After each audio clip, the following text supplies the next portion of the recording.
Une ville de banlieue, des rivalités anciennes et un rappeur au sommet de sa gloire. À première vue, l'histoire de Maes peut paraître banale et plutôt semblable à celle de la plupart des rappeurs français. Mais derrière les projecteurs, c'est une toute autre réalité. Celle d'une guerre de cité, d'une extrême violence que Maes a lancée contre les plus grands trafiquants de drogue de toute l'île de France, où il a commandité plusieurs fusillades et même des meurtres dont il se vante extrêmement subtilement. Comme la fois où il a littéralement payé un tueur à gages qui est parti tirer à l'AK-47 dans tout Sevran et qui a touché par balle plus de 5 personnes en laissant un pour mort qui s'appelait Karim. Il n'avait que 18 ans. Ou encore lorsque Maes a payé un commando de 4 jeunes qui sont partis commettre une tentative de meurtre en Porsche Panamera GTS dans les cités de Sevran et qui ont fini par se cracher contre un poteau après que des tireurs de la cité les ait immédiatement repérés. L'un d'entre eux recevra des éclats de balles dans la tête et passera à 2 doigts de la mort. Il est aujourd'hui en prison.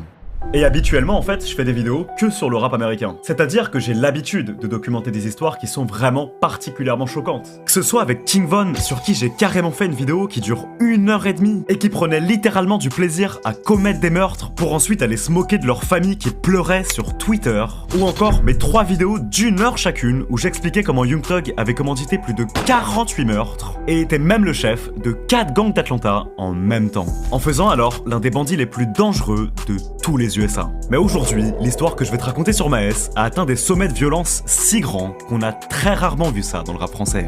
Alors je m'appelle Aflex, je fais des vidéos sur des histoires de dingue dans le rap, et prépare-toi bien, puisque je m'apprête à t'emmener dans des sphères que tu soupçonnes probablement même pas. Et au passage, n'hésite pas à t'abonner. Mais avant de commencer la vidéo, si tu veux soutenir ma chaîne, je possède ma propre marque de bijoux, nommée Finest Gems. Alors si tu veux t'acheter des accessoires pour être vraiment stylé quand tu sors dehors, on fait notamment des chaînes qui passent super bien, que je porte d'ailleurs moi-même super souvent, que ce soit en soirée ou dans la vie de tous les jours, ou même d'ailleurs en ce moment même, ou même des bracelets qui vont parfaitement avec les chaînes et qui rajoutent grave un plus à ton outfit.